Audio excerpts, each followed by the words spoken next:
اعوذ باللہ من الشیطان الرجیم بسم اللہ الرحمن الرحیم الف لام میم ذالک الکتاب لا ریب فیہ صدق اللہ العظیم۔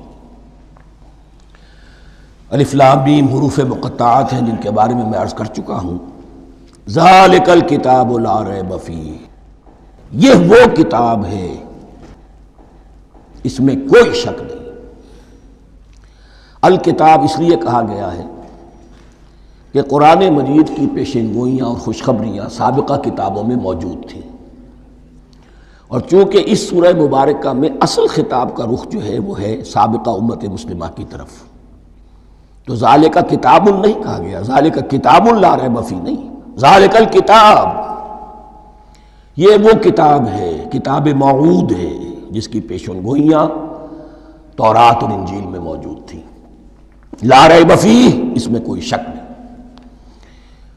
حرف اورا ریب نئے، تبدیل نئے، یہی الفاظ آئے ہیں سورہ سجدہ کے شروع میں بھی، الف لام میم تنزیل الکتاب لا ریب فیہ رب العالمین، لا ریب فیہ من رب العالمین، فیہ ھدی للمتقین۔ فیہ دونوں طرف مل سکتا ہے، لا ریب فیہ اسے معانقہ کہتے ہیں، لا ریب فیہ پڑھیں گے تو ہدن سے شروع کر دیں گے، لا ریب پر ختم کر دیں گے تو فیہ ہدن للمتقین، یہ دونوں معنی درست ہوں گے۔ ہدن للمتقین یہ ہدایت ہے، رہنمائی ہے اہل تقویٰ میں جو بچنا چاہیں۔ تقویٰ کا اصل مفہوم سمجھ لیجئے، وقا یقی کسی کو بچانا، تقویٰ خود بچنا۔ جن لوگوں کے اندر فطرت سلیمہ ہوتی ہے ان میں اخلاقی حس موجود ہوتی ہے، وہ بری چیز سے بچنا چاہتے ہیں، بھلی کو حاصل کرنا چاہتے ہیں، وہ لوگ ہیں کہ جو گویا کہ اس قرآن کا اصل مخاطب ہے، وہی اس سے استفادہ کر سکیں گے۔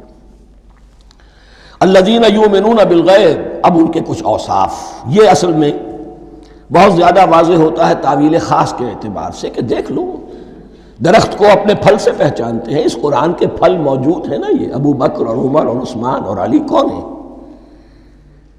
یہ جو مہاجرین آئے ہیں چل کر، مدینے والوں دیکھو یہ کون ہیں، ان کی شخصیتیں کیا ہیں، ان کا کردار کیا ہے، ان کے اوصاف کیا ہے، یہ کس درخت کے پھل ہیں، یہ اس بینہ کے پھل ہیں، یہ اس ذکرہ کے پھل ہیں۔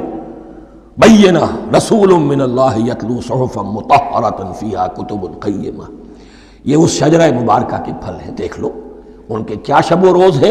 الذین یؤمنون بالغیب، جو غیب پر ایمان رکھتے ہیں۔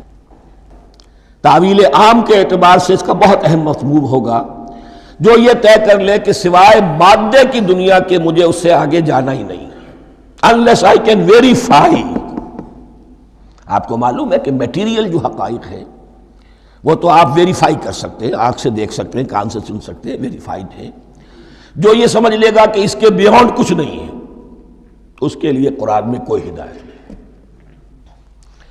ہدایت قرآنی کا نقطہ آغاز یہ ہے کہ انسان یہ سمجھ لے کہ جو اصل حقیقت ہے وہ مستور ہے، نگاہوں سے چھپی ہوئی ہے، سامنے جو کچھ نظر آ رہا ہے۔ ایک انگلستان کے بہت بڑے فلسفی کی کتاب کا عنوان ہے appearance and reality, reality and appearance, Bradley کی کتاب۔ اپیئرنس جو کچھ نظر آ رہا ہے یہ حقیقت نہیں، حقیقت اس کے پیچھے ہے۔ اور کنفیوشس کا ایک جملہ ہے جو بہت بڑا حکیم اور فلسفی تھا، چین کا بہت بڑا حکیم اور فلسفی، اور ہو سکتا ہے کہ نبی ہو، واللہ عالم، ہم کہہ نہیں سکتے۔ اس کی تعلیم بڑی اخلاقی تعلیم ہے، اور اس کا جملہ سنیے، یہ یؤمنون بالغیب کی اس سے زیادہ صحیح تشریح ممکن نہیں ہے۔ There are certain things, there's nothing more real than what cannot be seen, and there's nothing more certain than what cannot be heard۔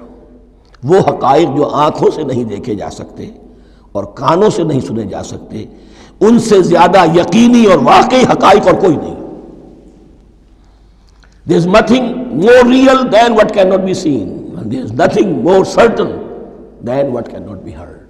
الذین یؤمنون بالغیب، وَيُقِيمُونَ الصَّلَاةَ، نماز قائم کرتے ہیں، وَمِمَّا رَزَقْنَاهُمْ يُنْفِقُونَ، اور جو کچھ ہم نے انہیں دیا ہے اس میں سے خرچ کرتے ہیں، خیر میں، بھلائی میں، نیکی میں، ابنائے نو کی حاجات کو رفع کرنے میں، لوگوں کی تکلیفیں دور کرنے میں، خود اللہ کے لیے، اللہ کی رضا جوئی کے لیے، اللہ کو قرض حسن